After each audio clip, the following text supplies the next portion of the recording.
And this is not my Ecovillage. What this is are some of the images that were handed from a very young age, and this is supposed to define success.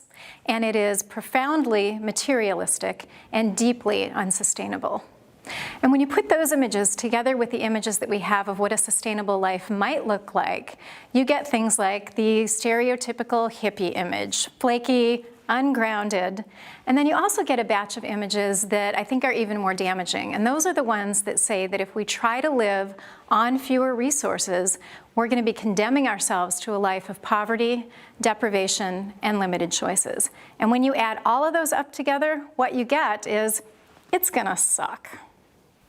So I want to test that out, and I want to ask you to bring to mind some images of your own life, your routines, your gadgets, the spaces you occupy. Just for a moment, picture your life.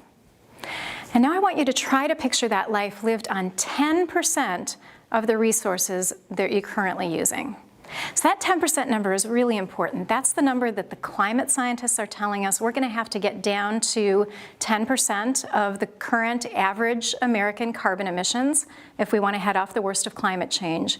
And it's also the number that you often hear bandied about when we start talking about resource use, that we could, if we do a fair bit of recycling, actually get by sustainably on about 10% of the resource consumption. And my guess is that when you try to imagine your life lived on 10% of the resources, that it does indeed suck. So I want to give you a batch of images of what a sustainable life looks like that doesn't suck. But before I do that, I want to take a brief detour and talk a little bit about optimism. And in order to do that, I have brought with me a cardboard box.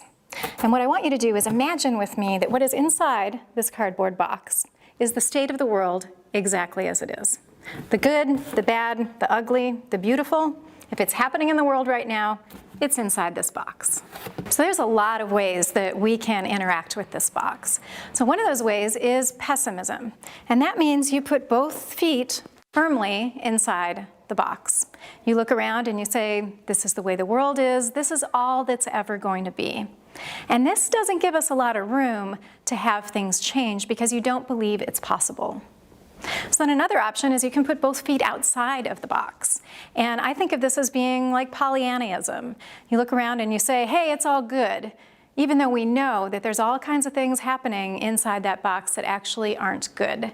And this also doesn't give us a lot of room to have things change because you're out of touch with what needs to change. So I think really the only practical thing to do is optimism. And that means putting one foot firmly inside the box and looking unflinchingly at the world just as it is. And then having one foot outside of the box in creative possibility, in the hope that things can actually be different. And I believe that the only way that anything ever changes is because people take this stance, one foot in and one foot out. And what I say about Dancing Rabbit Ecovillage is that we import optimists and we export hope. And that hope is because we are actually making that 10% mark in some of the most important ecological measurements that we have. And we're doing it while thriving. So I want to walk you through a number of the systems at Dancing Rabbit and give you a sense of how we do what we do. And the first one of those systems is electricity. By collectivizing our efforts, we've been able to actually start our own solar-powered electric company. And we've hooked up to the regular grid. So there's some days when, when the sun is not shining where we're actually using grid power. And then there's days when the sun is shining really strongly that we're exporting electricity out. Now we've gotten down to 14% of the average American's usage through two main things. One is just simple conservation. We're careful about how we use our electricity and we're very conscientious about it. And the other one is that we've designed our buildings carefully so that our homes just don't need as much power in order to be operational. Now there's something to me that's delightfully subversive about what we're doing. Because we've made a commitment to export more electricity out onto the grid than we're using within our village, there are days when our neighbors who don't actually care that much about green energy and whatnot are using green energy every time they turn their light switch on simply because that's a day that we're exporting. And I love that because it's a way that we've been able to actually affect that wider neighborhood without having to convince anyone of anything. So the second system is water, and we use about 19% of your average American's water, and half of that comes from roof water catchment. So we're down below the 10% mark in terms of our municipal water use. And there are a number of things that go into having our water numbers be low. And the first one is that we only use composting toilets at Dancing Rabbit. Now, given how many people in the world still don't have access to potable water, there's something kind of weird about the fact that Americans poop in it. And so we think that humanure is actually a valuable resource that can be used to build our organic agriculture on things like orchards. And so we use composting toilets, and we actually keep those nutrients within a whole system. We have very few lawns at Dancing Rabbit, and the lawns that we do have don't get watered in the summer. And so when our lawns are turning brown in July, that in our minds is a statement in the same way that keeping your lawn really bright green during July when it gets really dry is a statement. And that statement for us is that we value the water resources more than we value keeping up with the Joneses and having it look perfect and having it look manicured all year round. And what we have around our houses instead of lawns is gardens for the most part. And you can go right outside and pick your dinner, and there's a way that that helps us also have very localized food sources. We take showers when we need them, which for most people isn't actually every 24 hours. There's a thing in the wider culture about needing a daily shower in order to be socially acceptable. And we don't buy into that. We think that it's more important to be valuing our resources than it is to be having a shower every day. And during the summer, one of the great things is that we have a terrific swimming pond. And so often at the end of the day, people will grab a beer, grab a soda, head down to the pond, and actually turn it into a social thing, rinsing off at the end of a hot, sweaty day. So the next category is landfill waste. So we produce about 13% of your average American's amount of waste.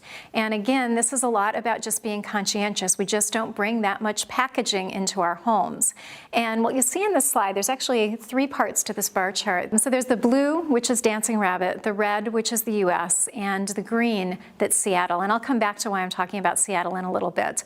But you'll notice that we actually do more recycling than your average American. So we're being more conscientious about what we do with the waste that we bring into our homes, and our average numbers are considerably lower. So the next one is talking about propane and natural gas.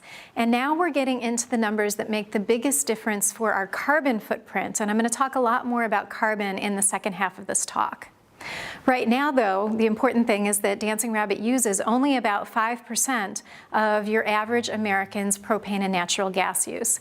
And we do this in a couple ways. One is that we have a commitment that we will not use fossil fuels to heat our homes, which takes a tremendous chunk out of this number.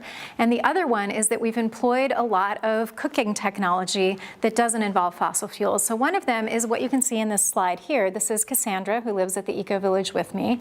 And this is a large solar oven that lives on our commons and that anyone can put their dinner into, and it just cooks passively. The other one is my all-time favorite piece of sustainability tech, and that is a thing called a hay box. And a hay box can be as elaborate as a very beautifully constructed wooden box with built-in insulation in it, or it can be as simple as the cheap version that I have, which is an old cooler and an old towel. And you basically get your food up to boiling temperature, let it boil for a few minutes, take it off the heat, shove it in the box, put the towel over it, and come back a few hours later. And not only do you get perfectly cooked grains and some beans out of this, but you also never burn anything. And for me, as somebody who can pretty much burn anything in the kitchen, the hay box is a really, really fabulous invention. And it also happens to help a lot with our carbon footprint. So the next category is cars, and of course everybody in the sustainability movement picks on cars for good reason. Americans are a little bit obsessed with cars, and you can see that in the ratio of cars to humans that we have in the US. So this slide is a good indication of your average American car to human ratio. So we have about 4 cars for every 5 humans in the US. And that includes babies, like people who won't be driving for many, many, many years. And so That's the average ratio, 4 to 5. And at Dancing Rabbit, this is more what it looks like. So we have about 70 people who share our 4 vehicles. And that means that we have about 7% of the average American number of vehicles. And the production to produce cars takes a tremendous amount of resources.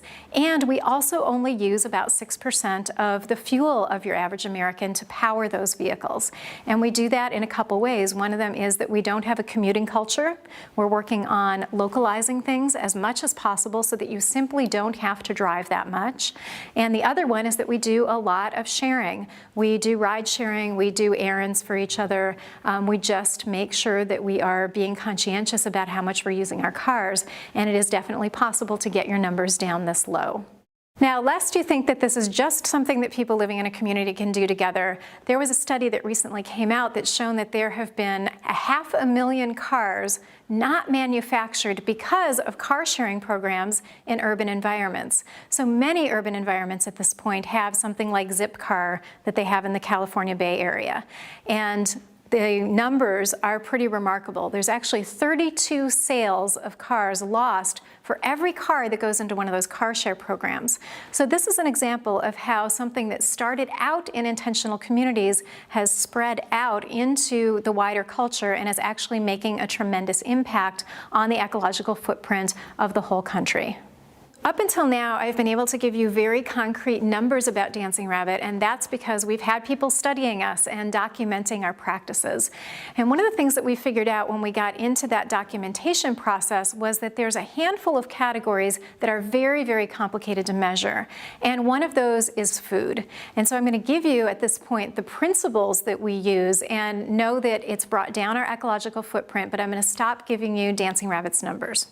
So the main principles with food are local, organic, and low on the food chain. So I'm going to take each one of those one at a time. So the first one is looking at the greenhouse gas emissions for our food choices. And so you'll notice if you look at this slide that 30% of the carbon emissions in the US from our diets comes from red meat alone. So that's going to be beef, pork, and lamb. And another large chunk comes from things like snack foods and prepackaged foods. Actually, 25% of the American diet contribution to greenhouse gas emissions is in that category of what is basically junk food. So you can make a big impact in terms of bringing your carbon footprint down simply by eating less meat and eating less junk food. So that's low on the food chain. So the second category that I want to look at is local. And it turns out that transportation is 11% of the overall ecological impact from our diets. So 11% is a pretty big deal. So the more that you can be eating locally, the more your carbon emissions are going to be coming down. Then that third category is organic. Now, if you look at this slide, it's broken down 30 years of data comparing organic food systems with conventional food growing. And conveniently enough, they have labeled the organic one green, so it's easy to remember which is which. So what you can see if you look closely at this chart is that the yields are almost identical between organic and conventional farming. And advocates on both sides of this have tried to make big claims about the yields being really different, but really the yields are very similar between the two kinds of farming. The key, though, is the next two categories where we're looking at what the inputs are that need to go into the different kinds of farming and what the greenhouse gas emissions are. And you can see when you look at those two that organic is actually a far superior way of doing things in terms of the ecological impact. And then that last bar chart that you see there tells you that the profit margin is actually higher with organic food. And so when you add all of that up, it makes organic a much better way to do things. And this is important because this isn't just about what we're doing on our local practices. This also really affects some major social issues, things like hunger worldwide. So the interesting thing is that a number of organizations have come out with some very strong statements over the last few years about the power of organic farming. And two of those are the United Nations and the World Watch Institute. And I want to read to you the first couple paragraphs from that World Watch Institute article because it's pretty interesting. They say, "The only people who think organic farming can save the world are delusional hippies, hysterical moms, and self-righteous organic farmers, right? Actually, no. A fair number of agribusiness executives, agricultural and ecological scientists, and international agriculture experts believe that a large-scale shift to organic farming would not only increase the world's food supply, but might be the only way to eradicate hunger. And so this is one of those places where you can see sustainability having some major tie-ins with other issues that are really important to people. So world hunger is an issue that many, many people have been working on for a long time. And what if moving towards sustainability is actually the solution to world hunger at the same time? And that's what some of these studies are starting to show. So the other category that's complicated are buildings, and that's because there's a number of factors that go into determining how sustainable a building is. So there's the materials, there's the distance that those materials travel, there's the efficiency of the building, and there's the square footage. So I'm going to walk through each of those one at a time. So I'm going to use my own home as an example of how we do typical buildings at Dancing Rabbit. And in my home's case, it's a straw bale cob hybrid, and the main material is straw bales. And those straw bales came from about 20 miles away from a local farmer who we've developed a relationship with over the years, so that they know how to wrap a straw bale appropriately to be building materials. So they came about 20 miles.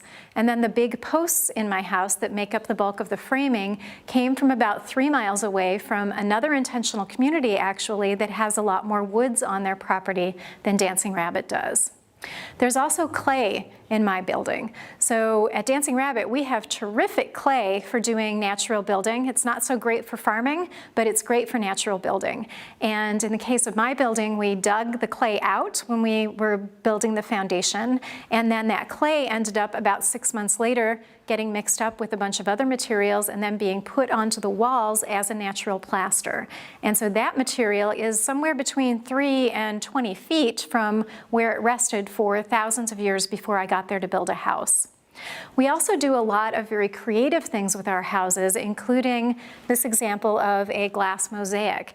And the glass that's in my house with my artistic features traveled 1,640 feet. That is the walking distance from the community recycling center out to where my house was built. And so you can see that these materials are very local and very sustainable. We also do a lot at Dancing Rabbit with reuse projects, and if you look closely at this picture, what you'll see is that that house actually started out its life as a school bus, and it's a very comfortable little home, particularly if you're a short woman. Tall guys don't necessarily love this house because if you can remember walking around in a school bus, there's not actually that much headroom. But this house is a great example where there are actually 18 different reuse projects that are in this house, including the frame that is that school bus. And then this house is an example of one where we bring it all together. So this is a small straw bale house that has a greenhouse on the outside of it, so it's designed for really good passive solar. It's got the solar panels on the top, and then you can see that rain catchment barrel that's up there is one example of a reuse project. And one of the great things about this house is that it's small, and so there's a whole tiny house movement that's gotten started in the United States over the last few years where we're looking at figuring out how we can live in smaller and smaller spaces. And this is partly out of an urge to simplify our lives and have them just be easier to manage, as well as for ecological reasons. And at Dancing Rabbit, we have an average of 230 square feet of personal space, which is about a third of the current US average. And it's about the same number of square feet that we had in 1950. So it's actually not that unreasonable to say that you can be an American, live a happy life, and live in smaller spaces. And that's one of the many things that we're demonstrating at Dancing Rabbit. So I want to introduce another concept, which is the concept of timeless work. So timeless work is that kind of work that every culture has done throughout time. So these are things like growing food, building houses, taking care of children and elders, teaching, ministry, arts. I mean, all of those things have a timeless quality to them. And one of the things that I didn't expect about living in community, but that I've really gotten out of it, is that when we are trying to create a village where we're trying to meet most of our needs for ourselves within that village, our work tends to lean toward these timeless work categories. And there's a way that that has put me in touch as somebody who, is an American and is white and doesn't have a lot of sense of roots in some ways. It has put me in touch in a very direct way with my ancestry. I am doing things that my great-grandmother did and that her great-grandmother did all the way back through time when I'm doing things like canning peaches and growing my own food. And so that timelessness is something that is incredibly valuable for me in ways that I never expected. And we also work with technology at Dancing Rabbit. We have terrific internet access. I spend a fair bit of my time doing work on something like this, a computer. And it is important to us to be balancing out that timelessness with sensible use of technology. And when we talk about how we're going to figure out how to actually live sustainably in the modern world, one of the key questions is how we balance those things out, timelessness with technology. Now, I started this talk out saying that living sustainably doesn't have to suck, and I want to go back to that point for a moment. So these are some examples of the kinds of things that we have at Dancing Rabbit that make it so that we have a very high quality of life. And some of these things are things that you couldn't necessarily afford access to unless you're combining resources with other people. So we have our own dance hall, we have our own playing field, we even have our own bar that we have access to. And we do a fair number of activities that also would fall into the category of timeless fun. So you can see in this picture that, we're sledding. And so sledding is something that, again, my grandparents, great-grandparents, and on back did. And so we are engaged in both timeless fun activities and also things like dance parties where we're relying on tech. So this is another place where we're bringing those two things of timelessness and technology together. And the cool thing is, you don't have to take my word for this. So 88% of people who live at Dancing Rabbit say that it is a good or extremely good place to live.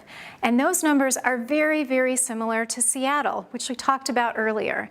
And I think it's important that if we're going to compare ourselves to a place, that we're comparing ourselves to some place that people are very excited to live in. So one of the myths that I could have talked about at the beginning is this idea that in order to live sustainably, you have to be really wealthy. So I have friends from high school who, when I talk to them about sustainability, are in a place of saying, I just need to have $100,000 in the bank and then I'll be ready to try out the sustainability thing. And yet, that's not actually needed. So one of the great things about living at Dancing Rabbit is that we have found ways to sufficiently cut our costs. So for instance, our electricity bills are lower, our propane bills are lower, we're building our own homes. All of that stuff adds up to it being a relatively inexpensive place to live.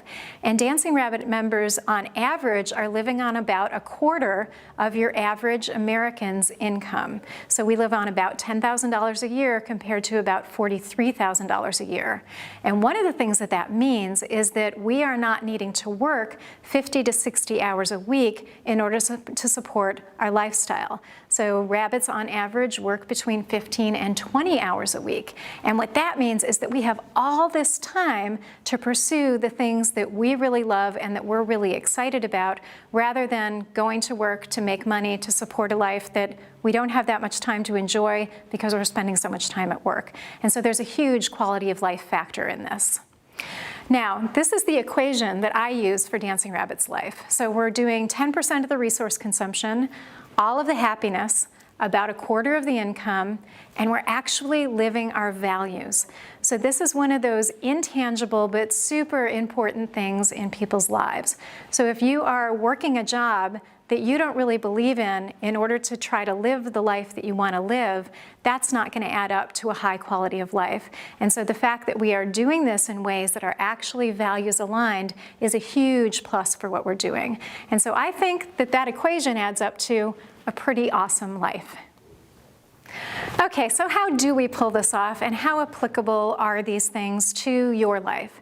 So I want to give you what I call the 4 C's, and these are 4 principles that make what we're doing at Dancing Rabbit possible and that you can bring into your own life at any time. And so the first 2 actually go together. Those are creativity and courage. So you remember when I was talking about the box and having one foot outside of the box in creative possibility?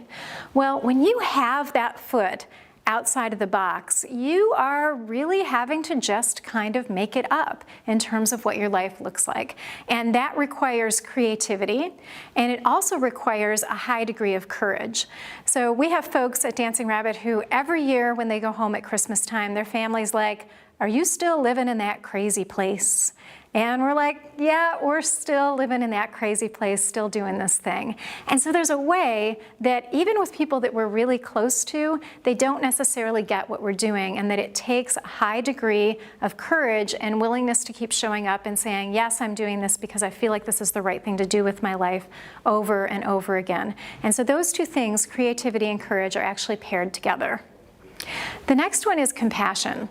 And compassion has a really different energy to it. So creativity and courage are more outward, kind of bigger energies, and compassion is a much more contemplative thing.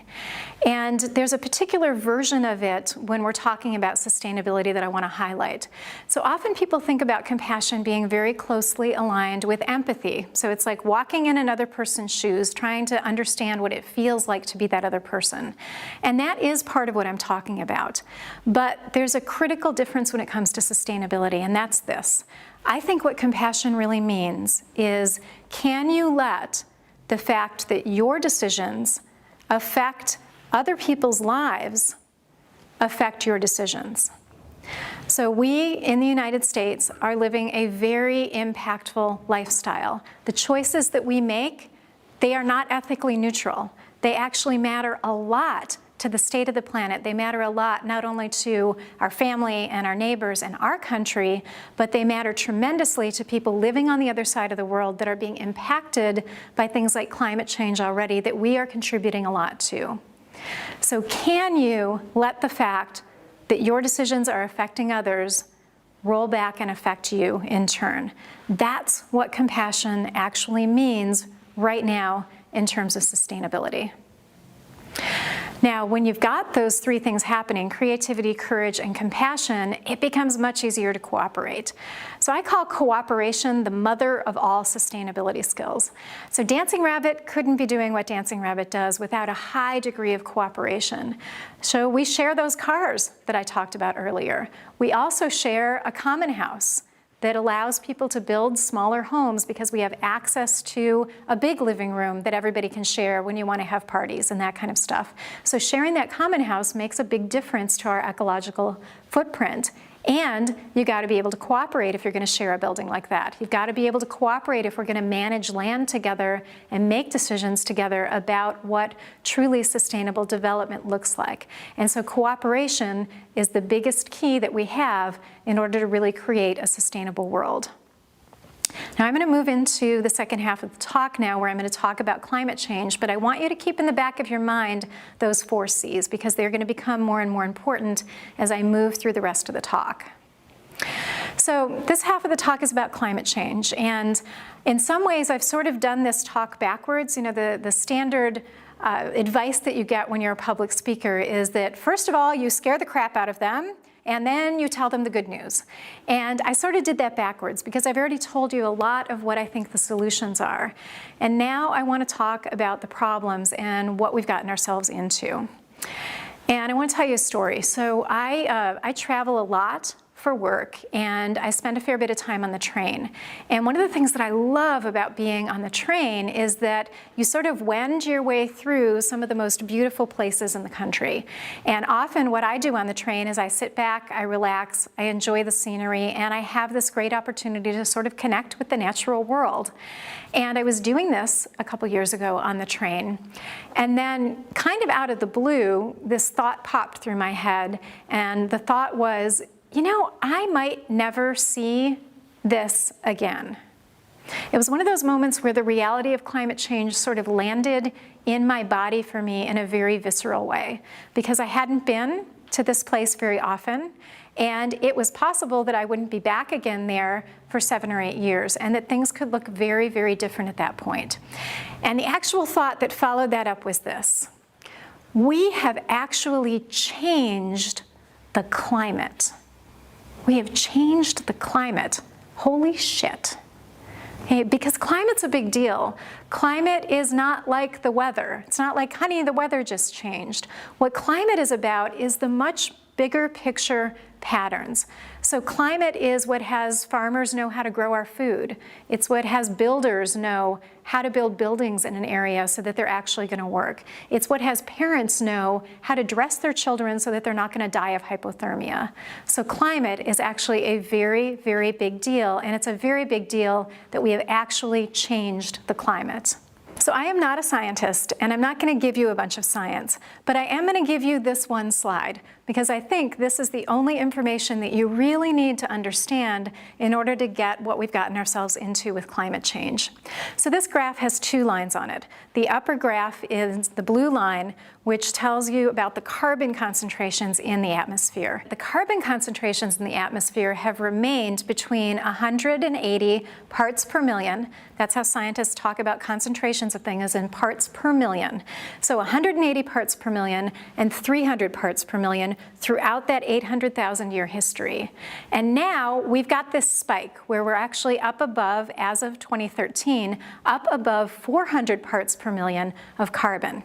Now this is only a big deal because of what the white line at the bottom tells you. So that is temperature fluctuations on the planet.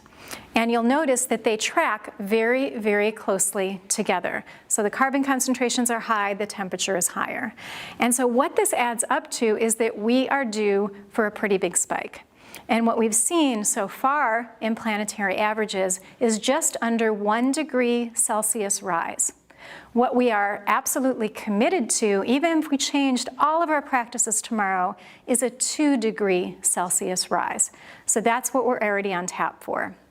Now, I've been tracking this issue since 1987.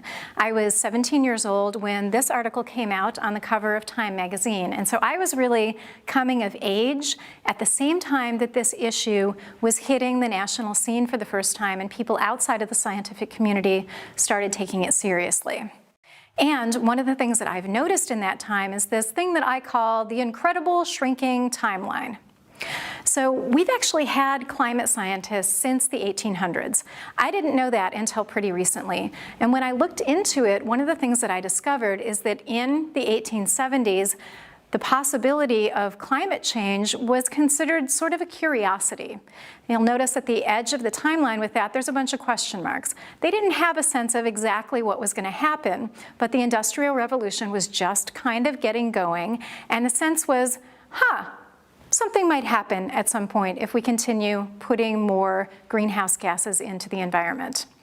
Well, by the 1970s, when I was born in 1970, the scientists were starting to talk about, in a couple centuries, something bad is probably going to happen if we continue putting greenhouse gases up into the environment. And then by '87, when that article came out, they were starting to talk more like it was going to be at the end of the century that we're currently in. So 2100, that year, was going to be where we were going to start seeing some real changes. Now, in 2012, a bunch of the scientists got together and really compiled all the data in a much more holistic way than it had been before. And that's where you heard people starting to lock into 2050 or 2030 as critical times where we need to get our emissions down or we're going to start seeing some pretty serious effects from things. Now, I want to talk about the rest of the timeline, but I want to do it by introducing you to one of the most important authors that I think we have working in North America right now, and that is Naomi Klein. So this book by Naomi Klein, This Changes Everything, is, I think, the most important book that's been published in the last year. And I want to read to you what Klein says about this. She says, the challenge is not simply that we need to spend a lot of money and change a lot of policies. It's that we need to think differently, radically differently, for those changes to be remotely possible. Right now, the triumph of market logic, with its ethos of domination and fierce competition, is paralyzing almost all serious efforts to respond to climate change. Cutthroat competition between nations has deadlocked UN climate negotiations for decades. Rich countries dig in their heels and declare that they won't cut emissions and risk losing their vaulted position in the global hierarchy. Poorer countries declare that they won't give up their right to pollute as much as rich countries did on their way to wealth, even if that means deepening a disaster that hurts the poor most of all. For any of this to change, a worldview will need to rise to the fore that sees nature, other nations, and our own neighbors not as adversaries, but rather as partners in a grand project of mutual reinvention. And so I want to pause there for a second and say that that is the power of places like Dancing Rabbit. So we are one of those pockets of that grand project of mutual reinvention. We are changing how we see ourselves relating to each other, to our neighbors, and to the planet. And this is critically important that this kind of change happens if we're really going to get a handle on climate change. That's what Klein is saying here. So I'm going to continue reading from her. She says that project of reinvention is a big ask, but it gets bigger. Because of our endless delays, what I call the incredible shrinking timeline, we have to pull this off. We have to pull off this massive transformation without delay.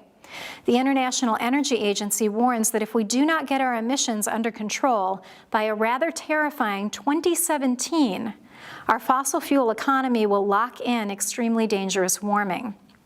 The energy-related infrastructure then in place will generate all the CO2 emissions allowed in our carbon budget for limiting warming to 2 degrees Celsius, quote, leaving no room for additional power plants, factories, and other infrastructure unless they are zero carbon, which would be extremely costly, unquote. This assumes, probably accurately, that governments would be unwilling to force the closure of still profitable power plants and factories. As Faith Baral, the IEA's chief economist, bluntly puts it, quote, the door to reach 2 degrees is about to close. In 2017, it will be closed forever, unquote. In short, we've reached what some activists have started calling decade zero of the climate crisis. We either change now or we lose our chance. So this, 2017, is the reason why I'm doing this talk. We have a very quickly narrowing window to actually get a handle on climate change before it's too late and before we're going to be up against some very, very serious changes. So this is what less than 1 degree rise has done to California. They're expecting that this year we're going to see 30% less produce coming out of California, which is going to start to be impactful on the US food supply. Now, I don't know about you, but I get tempted to kind of play games a little bit in my head with this whole climate change thing because, for instance, where I live in Missouri, they're not expecting drought. What we're expecting where we are is warmer and wetter. Now, I grew up in the Upper Peninsula of Michigan, and I sort of feel like I did my time with winter, and so I hear warmer and wetter, and that actually sounds kind of cool. You know, I start thinking, you know, break out the pina colada mix, like maybe we're going to have tropical paradise in Missouri. And this is very bad thinking, actually. This is kind of like your big toe getting really excited about something that's going to cause a massive coronary. So this is not thinking in terms of climate, this is thinking more in terms of weather.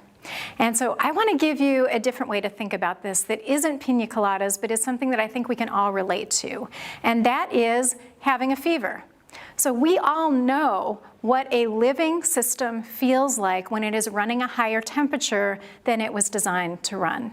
And that's what we're talking about when we talk about climate change. We're talking about basically the whole planet having a fever, except that when I have a fever, I can sort of wait for a few days and that fever is going to break and I'm going to go back to normal after that. But that's not actually what's happening. What's happening on the planet right now is that the entire living system that we are living and breathing and walking around in is starting to run a fever, and that fever is going to keep going up. So this slide shows you a translation from Celsius to Fahrenheit and then adding that Fahrenheit temperature on top of the human body temperature. So this is the equivalent of what's happening in our bodies translated into Fahrenheit so that you can grok what we're talking about here. So right now we're at a 1 degree rise, and this is like having, if you had 100.4 degree fever, that would be the equivalent of that. Now, most of us can work through a 100 degree fever. A lot of us still go to work when we have a 100 degree fever. So 2 degrees Celsius rise, though, is more like 102 getting into the 103 degree range. So that's what we're committed to at this point on the planet. And I don't know about you, but when I have 102 degree fever, I am flat on my back. It is very hard to function with that level of a fever. And the climate scientists are talking about if we don't actually get it together and change our habits at this point, we are headed for somewhere between a 6 and an 11 degrees Celsius rise. So a 6 degrees Celsius rise, when you translate that into Fahrenheit and add it on top of the human temperature, is the equivalent of having 109 degree fever in your body. So humans die around like 106, 107. Okay, so we're talking about a temperature rise that our living system couldn't handle. Now, we have a lot of data points on human temperature rises, right? Every time somebody gets a fever, that's another data point. We don't have any data points about what happens when you raise the Earth's temperature by that much. So in some ways, this is an imperfect analogy that I'm drawing, but what I want you to get is that it's very, very serious, and that this is not a minor rise in temperature that we're talking about, and it's not pina colada time. This is very serious. So for a lot of us, when we hear something like this, when we hear the seriousness of this issue, we want to do this. We want to put our heads in the sand, right? Because when you really put your attention on climate change and you leave it there long enough to actually feel what comes up, this shit is scary as hell. This is huge. It is really, really terrifying when you start to put your attention on it and leave it there. And so it is very tempting to put our heads in the sand. And I believe that this is where we're at right now as a culture around climate change. We're starting to understand what's going to happen, and it is scary enough that we're checking out en masse. And so one of the most important things that we can do to affect change around climate change is to start feeling our feelings and actually doing the emotional, and for a lot of us, spiritual work of working through that emotional content. Right now, the stage that we're at is like when you're in a fight with your partner and the emotions are up and you can't think clearly. None of us think clearly when we have high emotion going on.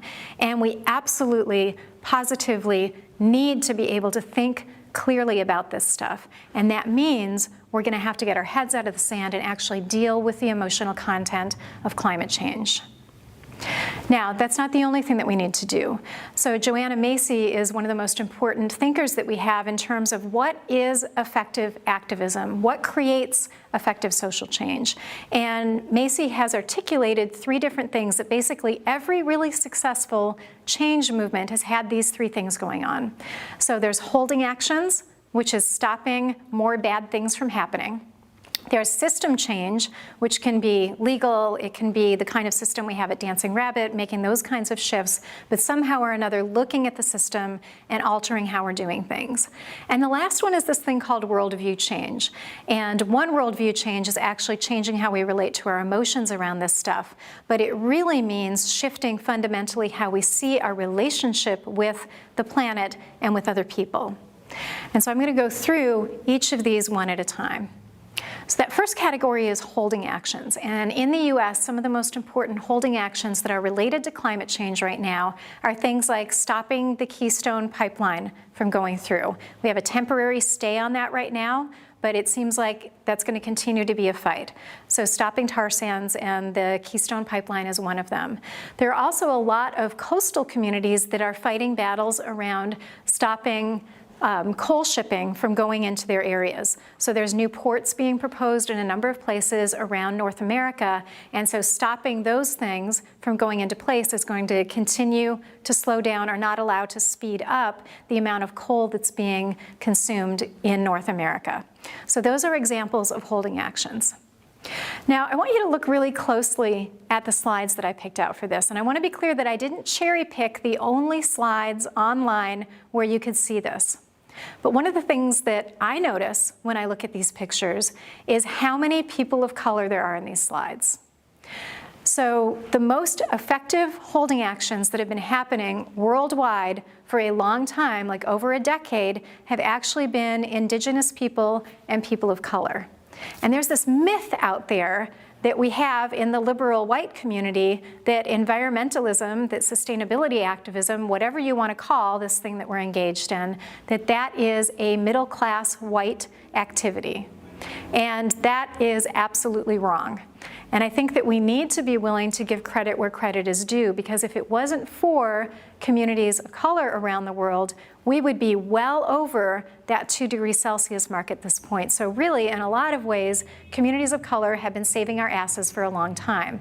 And I think by not acknowledging that and not being willing to do community building across race lines, we're actually cutting ourselves off from a tremendous amount of allyship that's possible and that is going to make the movement that much more powerful, because it's really an environmental justice movement as much as it's about sustainability at this point. So Joanna Macy's second category is systems change. And this can play out in a lot of ways. This can be just tweaking the current system, it can be reinventing the current system, or it can be embodying a new system. And so here's a few examples of what we can do about climate change right now that don't require us to completely change our political or economic system. The first one is the example of the carbon fee and dividend bill that's being championed mostly by an organization called the Citizens Climate Lobby. And CCL has done a pretty remarkable thing, actually. What they've done is they've looked at our legislative milieu at the moment and have said, you know, we're actually going to be more effective if we assume that Republicans are people and that they have something to contribute to an issue like sustainability. And so they've, rather than proposing a bill that one party proposes based on their values and then trying to bludgeon the other party into voting for it, they've said, let's back up and let's try to create a solution to climate change that actually includes the values of both of the major political parties in them. And what they've done is actually pretty brilliant. So the way that this bill works is that carbon is taxed at the source. So at the time that the oil comes out of the ground or the coal comes out of the ground, you slap a big fat tax on it. This is much more acceptable to folks on the conservative end of the spectrum than just banning a practice. Like if you just said, no more coal coming out of the ground, you'd have a much bigger fight on your hands politically. And so they've said, let's use market forces to get a handle on this. And so tax it at the source. And then the part that progressives really like is that where that money goes is that it is distributed evenly across all of the taxpayers in the United States. And what this allows us to do is that people who are on the poor end of the spectrum now have the money to be able to cover the increases in bills that will inevitably happen because those oil companies are going to pass that tax right on along to the consumers. They're going to raise prices. It's pretty much inevitable with the way that they operate. And so if everybody's getting a check from the government every month, poor people have the money to cover that increase. And a bonus that actually works for a lot of people is that this automatically supports people making the right choices. So as prices go up, people tend to make different choices, and so it rewards good behavior. And that's actually appealing to a lot of people across the political spectrum. And so if you're going to get involved with any legislative initiative right now, I would strongly recommend getting involved with Citizens Climate Lobby. And they do a terrific job of training volunteers, and the times that I've actually gone and talked to my senators as a Citizens Climate Lobby volunteer, it's actually been a lot more fun than I expected it would be. So I strongly recommend this organization, Citizens Climate Lobby. So another legislative approach that we could be taking right now is changing what we subsidize. This, again, doesn't require us to shift how our economic system works at all. It just uses a mechanism that's already in place. So right now, we still give tremendous subsidies to fossil fuel companies. And we could be changing that, getting rid of those subsidies and turning around and subsidizing things like green energy. So things like solar power, wind power, hydroelectric power. And all of that would make a big shift in how financially accessible doing the right thing is to a lot of people. So that's a second option. Now, a third economic option is getting involved with the divestment movement. So what divestment means is basically pulling your money out that is currently invested in something that is doing public harm. And climate change is definitely in that category. So divestment was one of the key things that put pressure on the South African government to end apartheid. So it has a history of being a very, very effective social change tool because it puts economic pressure on the companies to start doing the right thing. So those are all examples of how we can work within the current system that we have. So the next option is actually just rethinking the whole economy thing.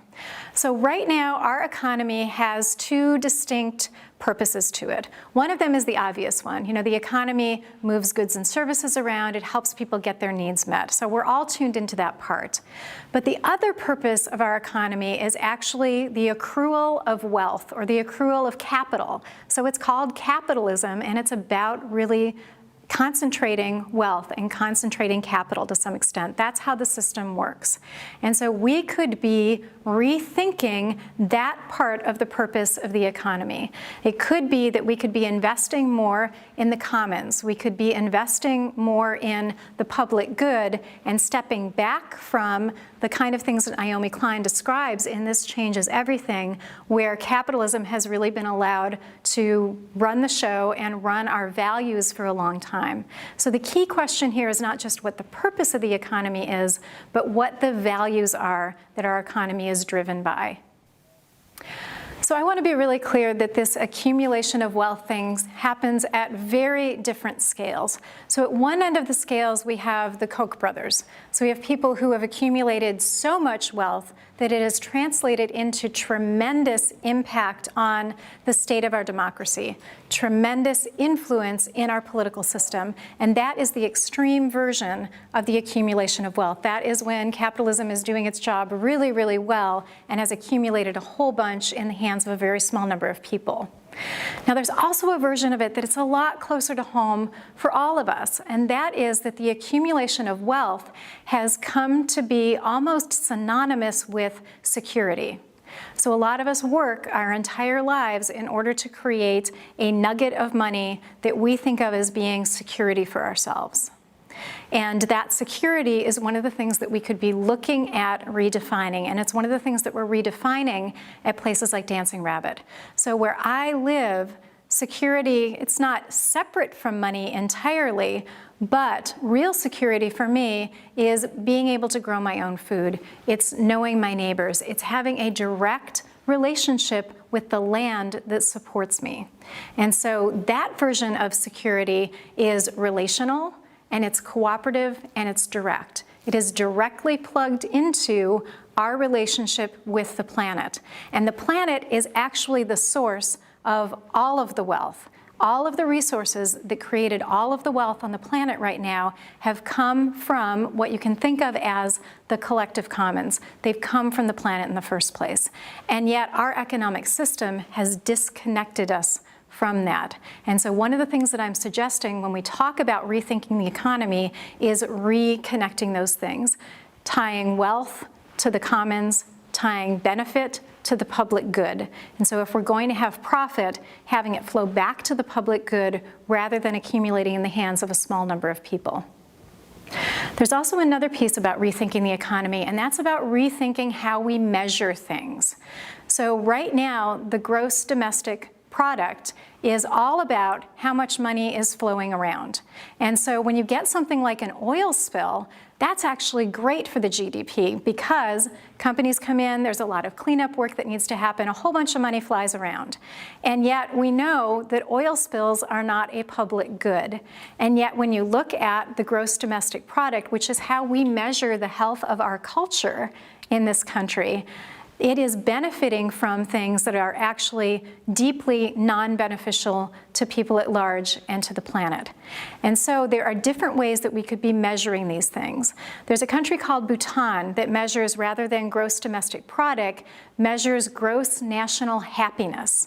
And so it's all about quality of life for the citizenry. And that doesn't necessarily have anything to do with money or not. And that is a radically different approach to how we measure things and how we think about what vibrancy and health is. And right now, a tremendous amount of our political system is like the tail being wagged by the dog. It's being wagged by gross domestic product that actually isn't measuring the right things. It's not measuring clean water and clean air, and it's not measuring citizen happiness. It's measuring simply how many dollars are flowing around within that capitalist system. And so I am suggesting rethinking that on a pretty radical level. So essentially what we're talking about is that right now we have an economy that is fundamentally exploitative. We are allowing companies to take more out than they're giving back, whether that is taking more out of the natural world or it is taking more out of workers and not giving back to the commons. And that means both the people as well as the planet. And so long as we have that system in place, our economy is going to continue to promote unsustainability. So finally, there's another category of systems approaches, which is embodying a new system. And this is essentially what we're doing at Dancing Rabbit. We are trying to figure out how to create a very holistic system. And you don't necessarily have to live in an eco-village in order to start incorporating some of those principles into your life. And so I want to highlight 5 things that you can do that make the biggest difference to your carbon footprint. So the first one is drive less and don't fly. There's actually very few places that we have to get to that you have to fly to. And flying is the worst transportation mode in terms of carbon. So the second one is switching to green energy, getting off of coal and moving toward things like solar power and wind power. And whether this is putting solar panels on your house, getting together with your neighbors to put solar panels on several houses, or lobbying your local power company to make that changeover so that everybody in your area gets those same benefits, any of those are good approaches, switching to green energy. So I've already talked about eating less meat and more organics, and so I just want to emphasize that that's a huge leverage point for bringing down your carbon footprint. And finally, number 4, consume less. So I'm actually shocked how much we consume in this country, and I've been all over the country in the last year doing talks about climate change, and one of the things that is completely stunning to me is how vibrant the storage unit business is. So we're buying all this crap and we're not even using it. We're storing our crap and not actually using this stuff. And so every time you buy something, that has a cost to the planet. That's been manufactured in some way, energy's gone into it, it's been shipped in some way. And so just consuming less is probably the biggest leverage point that we can have, moving away from our materialistic lifestyle and more toward community and connection. And finally, localizing. That's local food, it's living close to where your job is, it's local entertainment, not flying all over the world to entertain yourself and that sort of thing. As much as we can localize, that brings down the carbon footprint of everything we do. And finally, I want to make a point about collectivizing. So at Dancing Rabbit, again, we are able to do what we're doing because we're a collective, because we're sharing a lot of resources. And one of the things that I've learned over the years is that it is actually much easier to bring down your ecological footprint when you're in a collective situation. So I've been tracking my personal ecological footprint for about 15 years using online ecological footprint calculators. And during that time, I've lived in a number of different situations. And what I've found, and this is just my personal data points, but what I have found is that it's actually not that hard. Like if this is 100% of the US average, it's not that hard to bring your footprint down by 30 or even 40% of the US average, just by being conscientious. Anybody can do it at this point without doing anything collectively. And then there's a chunk that it's harder to do, but you can pull it off. Like if you really make sustainability a high priority, you can drop your footprint by that much more. But then you get down to that last 20 or 30%, and it's very difficult to do unless you're sharing resources with each other, unless you're really doing full-on collectivizing. And so if this kind of lifestyle is intriguing to you, the #1 resource for that is called the Fellowship for Intentional Community, and their website is just ic.org. And they are the #1 resource in the country for cooperative living and cooperative culture development. And so I strongly recommend checking out their website if doing something like Dancing Rabbit is appealing to you. Change is easier together. So Joanna Macy's third category is worldview work. It's basically consciousness work. And this has a few parts to it. It's really about reinventing our relationships to ourselves. For instance, doing that emotional work related to climate change is reinventing our relationship to ourselves and reinventing our relationship to each other and to the planet. And so worldview work is really about fundamentally shifting the lenses and the approach that we have to how we relate to all these different categories. And so I want to focus on one in particular, and that's our relationships with each other.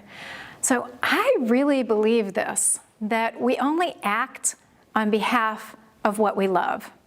So we can use fear and we can use guilt as a wake-up moment with each other. But I don't think that fear and guilt are actually going to get us to fundamentally restructure our lives. I think that's only going to happen if we discover what we love and we're willing to act on its behalf. And I want to highlight 3 areas where I feel like we've gotten where we are because of a love deficit. So the first one of those is that I believe that white people need to learn to love brown people better than we do. This is about racism. And the way that this ties into sustainability is that the countries that have contributed the largest amount to the climate change issues are dominated by white people. And the countries that are taking the brunt of the effects at this point are predominantly brown people. And I believe that we, meaning the white people in the developed world, have let ourselves get away with that because we lack fundamental empathy with people of color. When we look at the news stories that are coming out of Asia and Africa, do we see people who could be our children, who could be our brothers and sisters, if you want to phrase it that way, or do we have a disconnect that kicks in because of racism? And so I think if we really want to get a handle on climate change, one of the things we're going to have to do is some pretty hardcore anti-racism work. So the second deficit I want to highlight, and this is a hard one to bring up, especially because I am myself a parent, but I think that we have not loved our children well enough and our grandchildren well enough. And I say that because I think if we really thought about what we're doing and we really got the impact that our actions are going to have on our kids and our grandkids, we would not be making the decisions that we're making. So I think we have got to find a way to love our kids better and to have that be a very active love and a love that motivates change in our own behavior. And the third one I want to highlight is our love of the planet. So a lot of us didn't grow up in environments where we had a lot of direct contact with the natural world. And I believe that we don't even know what we're losing on some level, that we have disconnected ourselves from the natural world to the point that we've lost that knowledge of how precious it is and how beautiful it is. So one example of this is that there was a story that floated around social media not long ago about 10,000 seals that were washing up on the shores, okay, dead. And those numbers are huge, and this is an animal that is a high species on the food chain in an ocean environment, a similar way that humans are on land. And so we have a parallel thing going on, and we are not loving the oceans well enough when we're seeing that kind of die-off. And so I think we've got to find it in ourselves to love those oceans that are dying and those forests that are not adapting fast enough. And if nothing else, finding a way to love the soil better that takes all of those natural forces, mixes them up, and produces the food that feeds our bodies and the bodies of our families. We have to really get in touch with that love and act from that love much more proactively than we're doing right now. So I think those love deficits are some of the gaps we need to close if we're going to get a handle on this thing. So whatever our lives have looked like up until this point, we have the option of making different choices from here on out. So there's no judgment about the choices you've made in the past. But if we're going to get this together, we all need to be engaged in making different choices. So that's it. Choose again. And that brings me back around to Dancing Rabbit. So we are in this together, you and me and all of these different communities all over the world. And there are lots of ways that Dancing Rabbit can be a support for the choices that you're going to make that might be different. And so there's the opportunity to learn from us, learn with us, and visit Dancing Rabbit, do an education program, plug in, get an opportunity to feel and see what a different culture feels like and looks like. And the second one is living. I mean, there is the possibility of actually joining us at Dancing Rabbit for people who are really dedicated to this work. They really want to be the experiment of figuring out how to do life differently. There's an opportunity to actually plunge right in and be full on in there with us. And finally, if neither one of those makes sense to you, but you love what we're doing, I want to invite donations, because Dancing Rabbit's work is most powerful in the wider world when we have other people supporting us as allies. And so there's many different ways that you can engage with Dancing Rabbit and that we can be partners for each other, and I want to invite that engagement. Thank you.